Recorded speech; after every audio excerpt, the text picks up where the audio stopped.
हर हर महादेव, जय माता की। आज हमने जो सुबह एक वीडियो डाला था सिंदूर से वशीकरण, और हमने एक बात उसमें कही थी, चाहे कितना भी प्रबल शत्रु क्यों ना हो, उसका तिलक लगाने से धीरे धीरे प्रबल शत्रु भी मित्रता में बदलना शुरू हो जाता है। उसके बाद हमने दूसरी बात कही कि यदि आपके पास पैसा हो, पर्याप्त मात्रा में पैसा हो, जिसे लोग कहें कि भाई वास्तव में पैसे वाला है, तो आपके बहुत सारे दुर्गुण वैसे ही समाप्त हो जाते हैं। पैसा वो चीज है कि इंसान के बहुत सारे दुर्गुणों को समाप्त कर देता है। समाप्त तो क्या करता है, पैसे वाले के सामने व्यक्ति बोल नहीं पाते ज्यादातर, ये होता है। समाप्त कुछ नहीं होता है, उसके मुंह पर बोलते नहीं है, पीठ पीछे चाहे बेशक बोलते हो। और अगर व्यक्ति सामाजिक बन जाए, लोगों की मदद करने वाला बन जाए, समय समय पर उनके सुख दुख में आ जाए, तो फिर तो व्यक्ति की स्थिति बहुत ऊपर पहुंच जाती है और वो सबके दिल पर राज करने लगता है। अब बात आए कि पैसा आए तो आए कैसे, कौन सी पूजा करें, कौन सा पाठ करें। बहुत सारे लोग कहते हैं गुरुजी कौन सी पूजा करें, कौन सा पाठ करें। हमने दुनिया भर की पूजा पाठ करके देख ली नहीं, मगर कहीं से भी कोई पैसा नहीं आता। तो देखो, हमने आपको एक चीज बता रखी है कि आपका एक कमरा है और आप बरसों से उसका ताला लगा हुआ है। अब उसमें बहुत सारी आपके गहने रखे हुए हैं, सोना चांदी या ये सब चीज रखी हुई हैं, या आप ये कह लीजिए कि आपके पूर्वजों के पास बहुत सारा सोना चांदी था, धन संपत्ति था, और आपको पता भी था। अब आपका 2-3 बीघे में घर बना हुआ है गांव में एक तरीके से, और वो कहां गड़ा हुआ है। आप हैं करोड़पति गांव के हिसाब से, 10-20-50 करोड़ की संपत्ति आपके पास जमीनें पड़ी हुई है, मगर वो कहां है ये आपको नहीं पता है।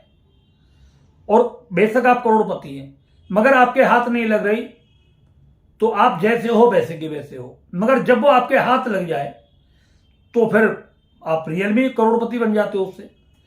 तो इसी तरीके से आपके भाग्य में क्या लिखा हुआ है, आपके जीवन में क्या लिखा हुआ है, तो हम जो एनर्जी चेक करते हैं तो वो उसमें जो आपके भाग्य में लिखा होता है उसका भी आपको पता लग जाता है। जिस तरीके से आपके ताले की चाबी है और वो ताले की चाबी आपके पास ना हो करके किसी अलग जगह रखी हुई है, सुरक्षित रखी हुई है, और आप अन्य तालियों से बार बार ताला खोलने की कोशिश कर रहे हैं, ताला नहीं खुलेगा। मगर जिस दिन वो सही चाबी आपके हाथ लग जाएगी और ताला खुल जाएगा, और जिस कमरे में, जिस मकान में जो वस्तु रखी हुई है वो आपको सारी दिखनी शुरू हो जाएगी। इसी तरीके से जब आप अपनी एनर्जी चेक कराते हो तो 10 से 12 दिन, 15 दिन आपका जो लगता है, उसमें एक एक करके आपके भाग्य की परतें खुलने लगती हैं, और उसमें यह भी पता लगने लगता है कि आपको किस देवता की पूजा करने से आपको विशेष लाभ हो सकता है।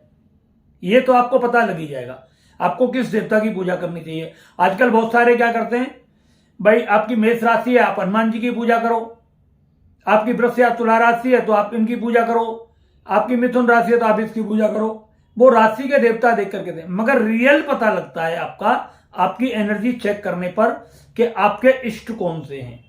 और उससे पहले आप चाहे 500 देवताओं की पूजा कर लो, आपको कुछ नहीं होगा।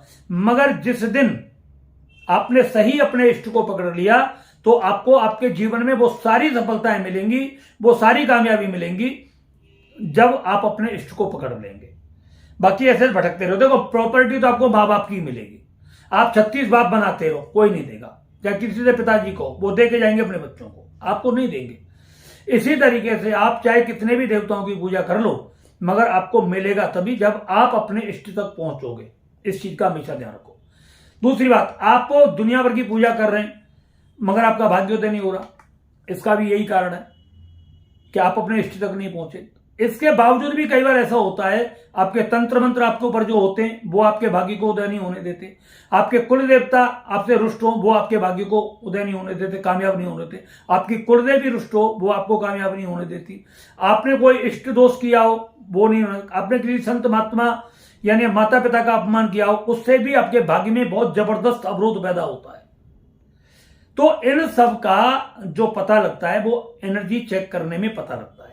एनर्जी चेक हम आपको करने का विधान बता ही चुके हैं कि आपको अपना फोटो भेजना होता है, 2100 रुपए हमारी फीस भेजनी हो, तो उसका स्क्रीनशॉट हमारे व्हाट्सएप नंबर पर भेजना होता है और आपको 10 से 12 दिन 15 दिन के भीतर आपका जो रिजल्ट आता है आपकी एनर्जी में वो आपको बता दिया जाता है। बहुत छोटे छोटे उपाय होते हैं, बहुत छोटे छोटे।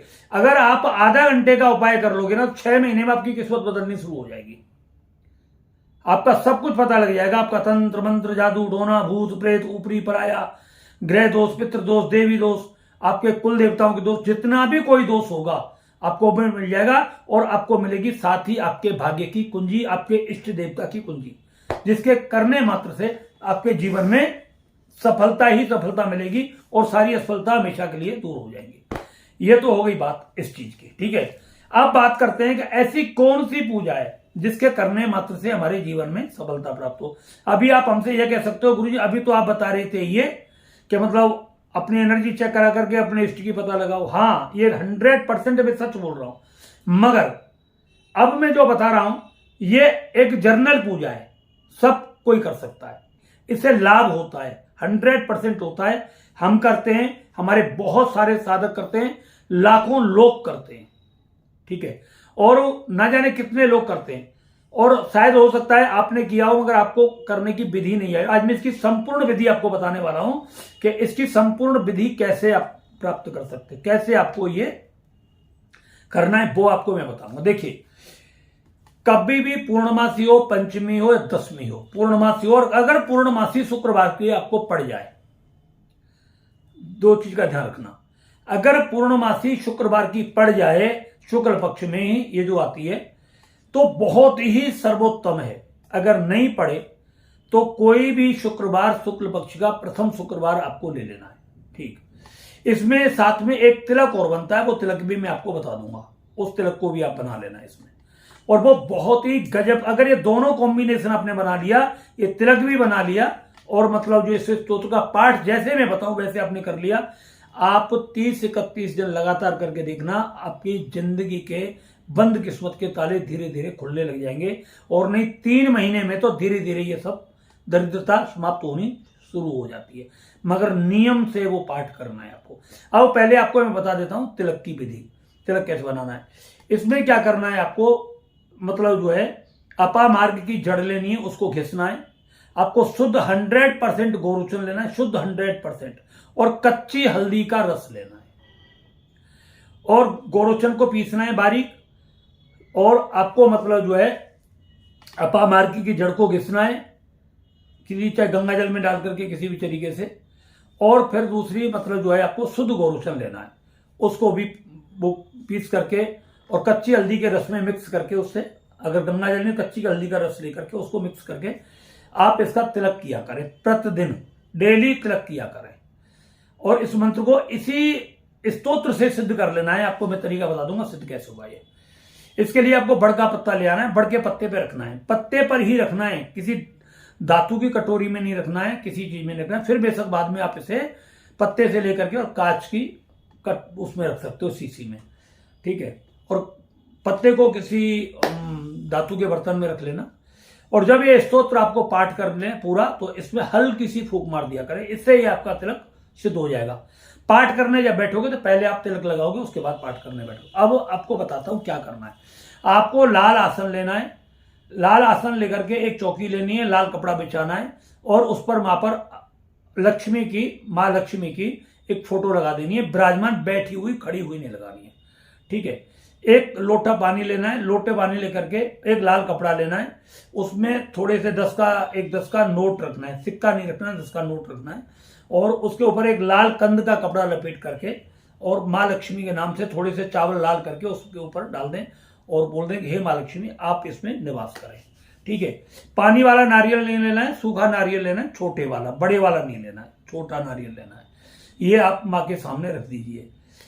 ये रखने के बाद में अब जो मैं स्तोत्र आपको बताऊंगा, इस स्तोत्र को कैसे पाठ करना है। अब आपने ये सब मात्र की तस्वीर वगैरह लगा ली नहीं, उसको रोली के पानी से स्नान कराना है, लाल कपड़े से, शुद्ध कपड़े से पोंछना है और फिर उसका रोली से तिलक लगाना है, चावल चढ़ाने और फिर धूप दीप अगरबत्ती वगैरह ये सब रखने। भोग प्रसाद में कोई भी मिठाई आप रख सकते हैं, ये आपको करना है।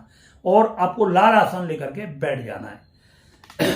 तो ये आपका पूरा काम हो गया। अब आपको 16 गुलाब के फूल लेने, 2-4 फालतू लेकर के रख ले जिससे चढ़ाने के काम भी आ जाए। माला भी आप चढ़ा सकते हैं, वैसे विशेष करके आपको गुलाब के फूल चढ़ाने, इस चीज का ध्यान रखें। अगर आपको गुलाब के फूल ना मिले तो लाल कनेर के फूल ले लें, कमल का फूल ले ले। अगर आप कुछ भी नहीं तो आप एक कमल का फूल ले लें, ठीक है। कमल का फूल एक ही काम कर जाएगा आपका। तो आपको इस स्तोत्र का एक बार पाठ करना है, ठीक है। एक बार इस स्तोत्र का पाठ करना है और आपको एक कटोरी में थोड़ी सी रोली रख लेनी है, वो पानी से गीली करके, ठीक है। उसमें थोड़े से चावल डाल देने। अब आपको एक बार पाठ करना है स्तोत्र का, जो मैं बताऊंगा। उस स्तोत्र का पाठ करने के बाद में अब वो एक गुलाब का फूल उस रोली की कटोरी में डाल करके और दोनों हाथों से मां के चरणों में समर्पित कर दें। अब वो स्तोत्र कौन सा है? स्तोत्र है लक्ष्मी माला मंत्र। लक्ष्मी खड़ग माला मंत्र नहीं करना है आपको, लक्ष्मी माला मंत्र का जाप करना है 16 बार। इस तरीके से एक एक करके पाठ करना है और एक एक फूल मां के उसमें चरणों में आपको समर्पित कर देना है। 16 बार पाठ करना है, 16 बार आपको वो पुष्प चढ़ाना है। उसके बाद आपको क्षमा प्रार्थना करनी है और लास्ट में आपको मां की आरती करनी है। आपको मां की आरती कर लेना है। इसके बाद आरती करने के बाद में आप जो पानी रखा हुआ है ये 21 दिन का अनुष्ठान कर लें या 31 दिन का कर लें। अब इसमें से जो आपको माला मंत्र करोगे, इसमें से कोई भी अपनी इच्छा अनुसार एक मंत्र ले लेना। जो भी आप उसमें से लेना चाहें आप उसमें से ले सकते हैं, कोई भी मंत्र। तो जब आप कोई भी मंत्र एक ले लोगे तो उसकी एक माला मंत्र की किसी भी तरीके से आपको एक माला का जाप करना है पूरा। तो इसमें बहुत सारे मंत्र हैं, कई मंत्र हैं, जैसे ओम श्रीम ऐं ह्रीं क्लीं सिद्ध विद्याम सकलाभीष्टदां दक्षिणताय टम ठम डम ढम ढम नमस्ते नमस्ते मा पाहे पाय रख्य रख्य सर्वतो अभयम देहि देहि श्रियम श्रीये नमः स्वाहा। इस मंत्र का जाप कर ले। आपको जो भी मंत्र अच्छा लगे, इसमें कई मंत्र हैं, उन मंत्र को आप ले लें और स्वाहा पर वो मंत्र समाप्त हो जाएगा आपका। इस प्रकार एक मंत्र का, एक माला मंत्र का जाप करें और 16 बार इस स्तोत्र का पूरा पाठ करें। आप रख दें इस तरीके से। अब इस तरीके से आप लगातार जब पाठ करोगे, 3 महीने पाठ करिए। वैसे तो मैंने इसको देख लिया है 21 दिन में अपना यह प्रभाव दिखाना शुरू कर देता है। और आप इसमें कर सकते हो तो एक एक करके 1 रुपया भी चढ़ा सकते हैं डेली। एक फूल के साथ 1 रुपया चढ़ा दें, एक कमल गट्टा चढ़ा दें, थोड़े से लाल चावल चढ़ा दें मां के चरणों में। ये आपकी श्रद्धा के ऊपर है, ये सब लक्ष्मी से रिलेटेड है। अब ये फूल वगैरह लेकर के आपने चढ़ा दीने। अब वो एक लाल कपड़ा लेके लास्ट में वो श्रीफल जो अपने कपड़े पर रखा हुआ है बांध करके लोटे पर, उसको एक लाल कपड़े में बांधे और ये पुष्प वगैरह ले लें, थोड़े से इसको रख लें, थोड़े से इसमें पुष्प ले लें, थोड़ी सी रोली जो लगे थोड़े से पुष्प ले लें और ये लेकर के आप अपने पास में रख लें। अगर वो फूल सूख जाते हैं उसको ना लें, कोई दिक्कत नहीं।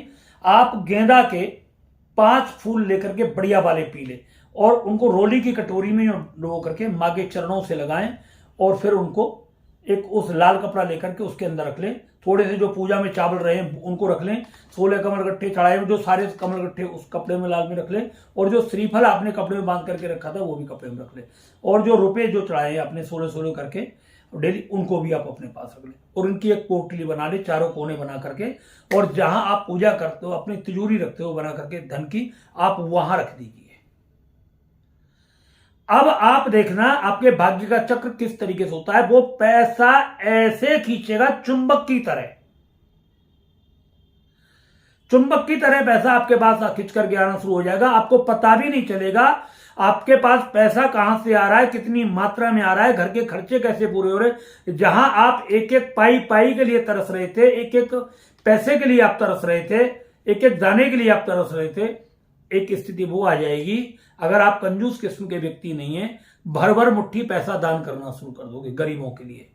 और जितना ज्यादा आप गरीबों को दान करोगे, गऊओं को चारा डालोगे, कुत्तों को रोटी डालोगे, भीख भिखारियों के लिए डालोगे, संत महात्माओं की सेवा करोगे धन से, अपने माँ बाप की जेब में बगैर पूछे पैसा रखना शुरू कर दोगे, बगैर बताए उनकी जेब में पैसा रख दिया करना। आप देखना आपके पास पैसा रखने की जगह नहीं मिलेगी। आप मेरी बात को हल्के में मत लेना, और अगर आपको मेरी बात मजाक लग रही हो तो आप इसको बिल्कुल मत करना, यह भी बता दे रहा हूं। अगर आपको मेरी बात ऐसा लगती है कि मजाक करें तो आप बिल्कुल भी इस स्तोत्र को मत करना, बिल्कुल भी मत करना। आपकी सारी मेहनत बेकार जाएगी और आपका कोई भी काम नहीं बनेगा। इस चीज का आप हमेशा ध्यान रखना। पाठ कब करना है? पाठ इसका सुबह भी कर सकते हैं, जैसे सूर्य उदय हो आपका पाठ समाप्त हो जाना चाहिए। और आप उसके लिए एक काम करें, जो कलश रहेगा वो तो रहेगा, एक लोटा जल अलग से रख लें, उसमें थोड़ी सी हल्दी डाल दिया करें, 1-2 चुटकी, और 1 चुटकी हल्की शक्कर डाल दें। जैसे आपका पाठ समाप्त हो, आपकी आरती वारती पूरी हो जाए, उठा करके उस जल को सूरज के लिए दे दें। थोड़ा सा जल उसमें बचा लें, थोड़ा सा 50-60 ग्राम करीब, उससे आप अपने पूरे घर में छींटे मारें और थोड़ा थोड़ा जल सभी को घर में पिलाएं। और रात्रि को करोगे तो रात्रि में आपको यही करना है कि मतलब जो है थोड़ा सा एक छोटा लोटा ले लें और फिर उसको लोटे को लेकर के फूंक मारें उसमें पूजा की समाप्ति के बाद में, और वो जल पूरे घर में छिड़के और सबको पिलाएं। एक सारे आदमी इकट्ठे करके उनमें छींटे मारें। पाठ कितने बजे करना है? सुबह का पाठ सूर्योदय का करना है, लगभग 4-5 बजे आप बैठ जाइए, 5 बजे करीब 4 बजे करीब बैठ जाइए, जैसे सूर्योदय हो उस तरीके से आप बैठ जाएं, ठीक है? तो आपका पाठ संपन्न हो जाना चाहिए। ज्यादा ज्यादा आधे पौने घंटे लगता है इसमें, ज्यादा नहीं लगता 11 पाठ करने में, 16 पाठ करने में। और ऐसे ही रात को बैठ जाए, 9 बजे के बाद कभी बैठ जाइए आप, इस तरीके से करें। दूसरी बात, इस अनुष्ठान का किसी को पता नहीं लगना चाहिए। ये नहीं घर वाले जाकर कह रहे इस वक्त तो वो पूजा कर रहे हैं, ऐसे किसी को नहीं बताना है और किसी भी पूजा को नहीं बताना है। इस चीज का ध्यान रखें। इधर आप पूजा कर रहे हैं, दूसरा ओ साला पैसा बनने के लिए कर रहा है, पैसे वाला बनना चाह रहा है, उठा करके वो तंत्र मंत्र कर दे, गई भैंस पानी में। तो जैसे आप अपने धन को सुरक्षित रखते हो, इसी तरीके से आप अपनी पूजा को सुरक्षित रखें। बहुत सारे लोग मतलब मंद बुद्धि होते हैं, वो बता देते हैं हमारे यहाँ फलाने गुरु जी पूजा करते हैं, उन्होंने बताई पूजा, हम उसके तरीके से करते हैं फलानी पूजा। ऐसे क्या होता है, आपका काम धीरे धीरे बंद हो जाता है। तो किसी को भी ना बताए। आज का समय है कि दुनिया रो करके पूछती है और हंस करके उड़ाती है। तो आपको किसी को नहीं बताना है कि हम कौन सी पूजा कर रहे हैं, कैसे कर रहे हैं। इस तरीके से आपको पूजा करनी है। जो तस्वीर है रोजाना उसकी पूजा पाठ करते रहे, और इसके बाद फिर जब आपका काम धंधा बढ़िया चले, मतलब ऐसी स्थिति तक करना है कि आपके पास दिन रात काम चले, आपकी फैक्ट्री है, काम धंधा कुछ है, मगर ध्यान रखिए पूजा बंद ना हो। अगर 108 दिन आपने अगर 108 बार इसका पाठ कर लिया ना, तो ये मेरी गारंटी है कि आप जिंदगी की दरिद्रता आपके आंखों के सामने खत्म हो जाएगी। इसे लिख के मैं दे दूंगा आपको, मेरे विधि बताए अनुसार। इस गोरोचन का, अपामार्की की जड़ का और कच्ची हल्दी का तिलक लगाना है। गोरोचन 100% शुद्ध होना चाहिए। इस चीज का ध्यान रखना, गलत चीज का इस्तेमाल मत करना कभी भी, कोई बेनिफिट नहीं होगा। इस स्तोत्र का ही पाठ कर देना अगर तिलक नहीं लगा सको तो आप। और आप इसको करना शुरू करिए, देखना किस तरीके से आपकी बंद किस्मत के दरवाजे खुलते हैं। आपके जीवन में दौलत मतलब हर दिशा से बरसेगी। आप मिट्टी भी हाथ में उठाओगे, सोना बन करके काम करेगी। इतना जबरदस्त स्तोत्र है। आपको कारण क्या है, विधि नहीं बताई जाती, और आप क्या है इतने बार पाठ कर लीजिए और आप पाठ करने लगे, मुझे कोई ना बहुत किया, कुछ नहीं फल मिला ना, बेकार है भाई। रियल वाली बात है, आपको विधियां नहीं बताई जाती। मैं कई बार मैं देख रहा हूं कि हम कहते दुश्मन का आज ही सर्वनाश, इस मंत्र का जाप करो, फूंक मारो, दुश्मन मर गया, पूरा परिवार मर गया। ओ भैया इतने देखने वाले हो जाते हैं, उसे पता नहीं चारों तरफ से दुश्मन से गिरे पड़े। मैं कहूं पैसे वाले बनो, पैसा कमाओ, बिजनेस को बढ़ाओ, बच्चों को पढ़ाओ, जीवन में आगे बढ़ो। दुश्मन तो अपने आप मर जाएंगे। तुम्हारे घर की खुशियां जब बढ़ने लगती हैं तो दुश्मन तो अपने आप पस्त होने लगते हैं। तुम्हें पता नहीं, उनको एक ऐसा साइनाइड विष मिलता है कि कल्पना नहीं कर सकते आप, ऐसा उनको वो होता है। तो आप जब आपका काम चलेगा, आपका पैसा बढ़ेगा, आपके घर में धन की वृद्धि होगी, उसके माध्यम से आपके जीवन में बहुत सारे काम होंगे, बड़े बड़े बिजनेस होंगे। तो फिर दुश्मन के पास इतना कहां रहेगा। और फिर दूसरी बात, जब धन आ जाएगा ना तो दुश्मन को ठिकाने लगाने के बहुत सारे साधन होते हैं। आप समझदार हो, वो सब चीजें हमें नहीं कहनी चाहिए, बहुत सारे होते हैं। तो इसलिए पैसे वाले की सारी दुनिया साथ देती है। पैसा कमाओ, आगे बढ़ो, और पैसे का सदुपयोग करना है, किसी का बुरा नहीं करना है, और किसी भी प्रकार का घमंड नहीं करना है। और इस धन से कभी किसी की बर्बादी मत करना, बल्कि एक दिन आप खून के आंसू रोना शुरू कर देंगे अगर किसी का बुरा सोचोगे तो। क्योंकि ये धन आपने लक्ष्मी जी की सेवा करके मेहनत से और पूरे विश्वास के साथ, और संकल्प में बोल देना ये बात, हे भगवती, हे माता लक्ष्मी, मैं जो धन आपके द्वारा मुझे अर्जित होगा उस धन से मैं जगत का कल्याण करूंगा, गौओं की सेवा करूंगा, अपने आश्रित जीवों का भरण पोषण करूंगा, संत महात्माओं की सेवा करूंगा, माता पिता की सेवा करूंगा, गरीब निर्धन व्यक्तियों की सेवा करूंगा। मैं अपने धन का कभी जीवन में दुरुपयोग नहीं करूंगा। मैं आपसे यह वचन देता हूं। आप इस तरीके से संकल्प ले लेना। पहले दिन जब पूजा शुरू करें, हाथ में थोड़े से चावल, थोड़ी सी रोली, थोड़ा सा जल, थोड़े से फूल, 10-20 रुपए की दक्षिणा लेकर के ऐसा मन में संकल्प लेकर के बोल देना मां से, मैं ये पूजा अपनी निर्धनता समाप्त करने के लिए और विश्व के समस्त जीवों का कल्याण करने के लिए, उनका भरण पोषण करने के लिए साधना कर रहा हूं। मां, आप मुझे इसमें सफलता प्रदान करें। बस जब ऐसी भावना से आप भगवती के सामने संकल्प लोगे तो निश्चित रूप से यह सफलता आपको मिलेगी ही मिलेगी। दुनिया की कोई ताकत नहीं जो आपको रोक जाए। हर हर महादेव, जय माता।